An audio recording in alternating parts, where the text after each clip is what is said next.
দেখুন, তৃণমূল কংগ্রেস একটি বক্তব্যকে নিয়ে যেভাবে জলঘোলা করার চেষ্টা করেছে। বঙ্কিম চট্টোপাধ্যায় সম্পর্কে তৃণমূল কংগ্রেসের এত মায়া মমতা কোথা থেকে হলো? কি করেছে? বন্দে মাতরম 150 বছরে কিছু করেনি। আমি উড়িষ্যায় গেছিলাম, ভুবনেশ্বরে পরের দিন, সেখানে বঙ্কিমচন্দ্রের বড় বড় কাট আউট দেখেছি। একটি উড়িয়া রাজ্যে একজন বাঙালি ব্যক্তির কাট আউট, অথচ পশ্চিমবঙ্গে যখন আমি নামলাম বঙ্কিমচন্দ্রের ছবি কোথাও নেই। বিভিন্ন জায়গায় মমতা বন্দ্যোপাধ্যায়ের ছবি দেখলাম অন্যান্য বিষয় নিয়ে। বন্দে মাতরমের 150 বছর নিয়ে কোথাও কোনো কিছু উদযাপন হয়নি। এখন হঠাৎ করে বঙ্কিমবাবুকে মনে পড়েছে, ঋষি বঙ্কিমচন্দ্রকে মনে পড়েছে। এতদিন কোথায় ছিল? বঙ্কিমচন্দ্রকে তো আপনারা সাম্প্রদায়িক মনে করছেন, যে বামপন্থীরা চিৎকার করছে।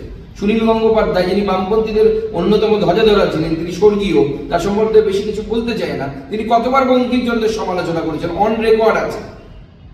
আজকে তারা বড় বড় কথা বলছে, মায়ের চেয়ে মাসির দরদ বেশি।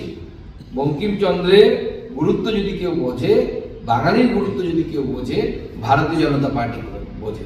ভারতীয় জনতা পার্টি সাহস দেখিয়েছে একজন বাঙালির মূর্তি দিল্লির বুকে, একদম রেড রোডে, আমাদের দিল্লির বুকে, একদম যেখানে কুচকাওয়াজ হয় সেখানে লাগানোর জন্য। যেখানে কিং জর্জ ফাইভের মূর্তি থাকতো, সেখানে আমরা নেতাজি সুভাষচন্দ্রের মূর্তি লাগিয়েছি। কেন তৃণমূল যখন কংগ্রেসের সাথে সরকারি ছিল লাগানোর চেষ্টা করেনি? কেন মমতা বন্দ্যোপাধ্যায় যখন কংগ্রেসে স্পোর্টস এন্ড ইউথ মিনিস্টার ছিলেন তখন কেন নেতাজি সুভাষচন্দ্রের মূর্তি দিল্লিতে লাগেনি? আজকে বাঙালির বড় বড় কথা, বাঙালির হয়ে কথা বলার জন্য না, আগে অধিকার জন্মায় তখনই যখন আপনি কোনো কর্তব্য পালন করেন।